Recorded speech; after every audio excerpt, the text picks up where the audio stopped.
I think one of the biggest problems we have is going to end up, if Diddy gets convicted, a lot of people who were just trying to keep their job are going to go to jail too. But, this music industry is filled with people just trying to keep their job. That's a fact. If you're an A&R, that's a fact. If you're a EVP, you're just trying to keep your job. So they put their integrity in the background. No, they're just trying to produce results. Yeah, they just want to put numbers on the board. That's what I'm saying. The integrity is in the background, and the income. So they could get another year in the building. Another year in the building. So that's the problem. So, bro, how do we fix that? I don't know, man. I don't know. Listen, I'm gonna tell you this. And I'm going to tell you this, Elliot Grange running Atlantic is not helping. It's not going to help. And his daddy run Universal. Yeah, it's a problem. Dog. It's a problem. Dog. Well, listen. That's the same guy who signed 6ix9ine. Dog. Listen, brother. Ever since I've been knowing you, you've been in the media. You have a platform.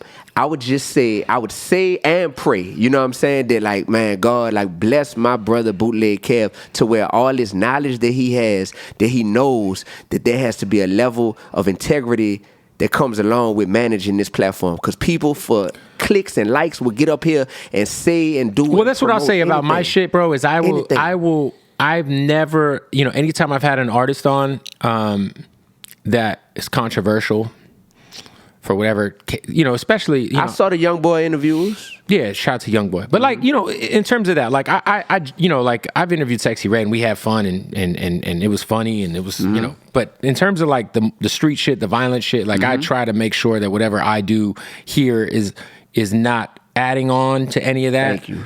Or at least trying to present the idea of solutions, like. Thank you. So that's kind of like my, in the world in which our media is adding on to tension, adding on to beefs. Conflicts. I just don't want anybody to ever be like, man, I heard you say the crazy shit on the Bootleg Kev podcast. And then someone loses their life. Like, I'm good, dog. Like, I don't want that shit on my heart. You know what I'm saying? Like, and it's not worth the... Thank you, bro. It's not worth the views. The extra little clicks. Nah, it ain't right. worth it. It ain't Thank you. Dog, I got goosebumps under my jacket because this a man in media who, with that seems small, what you just said, but that right there wouldn't give an open platform to people who want to come on here and basically announce that they about to kill their op. Yeah, like I just had X-Rated on the show, who is a legendary independent rapper, signed to Tech 9 now, but his hood and Mozzie's hood, they beef. And I had a conversation about Mozzie with X-Rated on camera. He said, look, I got goosebumps. Yep. He's like, we're both from Sacramento. This man got nominated for a Grammy. Like, we need to like be happy about that. And like Mozzie reposted it. So it's like, I don't know if that's like gonna change their neighborhood's problems, but if it means those two guys talk who haven't talked, and they don't have direct beef with each other, let's be clear. It's just the But hood. it's just like, but there is a lot of that going on in that town. Yep. So, maybe, who knows? No, definitely, bro. Right. Feel good about that, bro. It's not even about feeling good about it. It's just like, let's not add to this shit. Like, the content, like you said, like I said, bro, the content culture we're in, we are content addicted, bro. Whether it's Instagram or YouTube. I can't work out without a YouTube or a podcast playing. I always have to have something playing. We're all addicted to it. For me, it's fantasy football talk or political shit or whatever. The content culture we live in is not good for humanity on all fronts, not just hip hop, but on all fronts. Dog, I had a Christian rapper hit me up before and suggest that we fake having a rap beef. Which is crazy. A Christian rapper, dog, hit me up and faked that we have a rap beef and proposed that to me. And I was like, brother, I said, the problem with that is your fans, they gonna pray for me. My fans, they gonna come for you. You heard me? So we can't be faking nothing, because where I'm from, you don't play with no rap beef. And clearly you're doing this because you feel like this is gonna get some extra attention, which is some extra clout. Which is very unchristian-like. Come on, man. Yeah, it's and dog, so when I done seen that, I echo what you're saying about we in such a content culture. I got people who will have issues with one another, right? And it's like, oh, we got issues. Clearly, if we have issues with one another, and if we truly care about the personal relationship and getting that back right, the first conversation we have probably shouldn't be on camera. Of course not. But I got people that's hitting me up like, yeah, let's talk about our issues on camera. That's not how the real world works. Not everything is meant for content, man. I knew I wasn't crazy, dog. No, for sure. I mean, I see it all the time where I'm just like, it's just like, dog, like it's exhausting. Everybody's got a camera guy, and it's just like, yo, like not everything's got to be documented. Like this is the world we're in, bro. It's like it's unfortunate. It is what it is. For you, would you say that you've? I just interviewed a dude named Miles Minnick, who's a Christian rapper. That's my little brother. He on my album Uno that came out a year ago. Okay. Yeah, my little brother. Would you say? I wouldn't consider you a Christian rapper. I consider you a rapper that happens to be Christian. Is that? Yeah, brother. All them titles and the subtitles and what all that, brother. Yeah. I'm like, hey, I got into this game. You just do you as a dude that's just trying to make impact. Sure. So you know what I call it? I call it purpose-driven rap. That's what I make. Dope. Yeah, I make purpose-driven rap. I was gonna say, for you, do you feel like there's? I mean, you're seeing it. You know, we talked about like there's people who are putting out amazing content that is positive. Like La Russell to me is a shining, beaming light of amazingness in our music industry, and that's why I try to shout him out whenever I can. Yeah. We about to drive a song together, yeah. Dude, we might look back 5 years from now and be like, yo, that little motherfucker from Vallejo really might have changed the rap game. The business model, at least. Come on, man. Yes, I love it. But who are some of the other artists that you feel like are kind of, you know, in a line with kind of what you're saying, like the purpose-driven rap. Yeah, bro. There's so many artists. Some are Christians, and some are just people that are out here trying to make progress in this world and humanity. Right. So one, you talked about you got a relationship with Fredo. Well, one of Fredo's best friends is named Joe Scott. Okay. That's my other former student. Okay. From BR, from Baker, exactly. You know, representing the Baton Rouge area, brother. He's a beast. I guarantee you, he about to take off. You heard me? About to really take off. Right. Like that's a dude who I've been rooting for the longest, and I'm like, you almost there. You almost there. You almost there. Another brother who, man, we just got kindred spirits. So me and this dude, you know, behind the scenes, we got a real good relationship. Dizzy Wright. I love Dizzy, man. Man. So I've known that kid since he was going by Dizzy D. You know, it's crazy. I judged a talent show when I lived in Vegas. I used to do radio in Vegas. He won the talent show at Chic Shoes.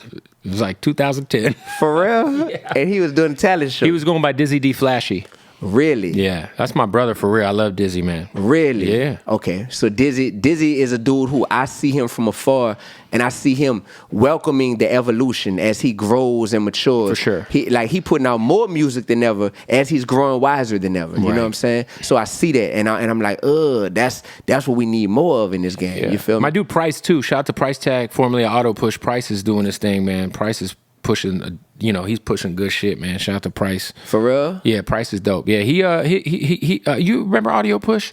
Yes, of course. Yeah, so Price is from Audio Push, but he's been a solo artist for like 4 years now. But he's for real? He's hard. Yeah, he's hard. Then we got another brother. He from my state named Kieran the Light. You heard me? Okay. He a Christian artist. Okay. Kieran the Light, man, same thing. He's featured on my album that I put out recently. I love that little dude. You know what I'm saying? Just somebody who is unapologetic about knowing his purpose in this game. You heard me? And him saying, "Come on, man! Like I'm doing it whether y'all not like me or not. I'm on a bigger mission. You feel me? Like that's the type of people that no matter what it is. Oh, I'm about to go on tour with he been in the game forever, but Brother Ali. Shout out to him. I'm about to go on tour with him. Brother Ali's a fucking legend. Bro, but the thing about being a legend nowadays is you could be a legend and still be unknown by other people. Brother. That's the beautiful part. They don't know about Dog. White Van Music, man. Shout out to Jake-1. That what was that song? The Truth with Freeway. That shit was crazy.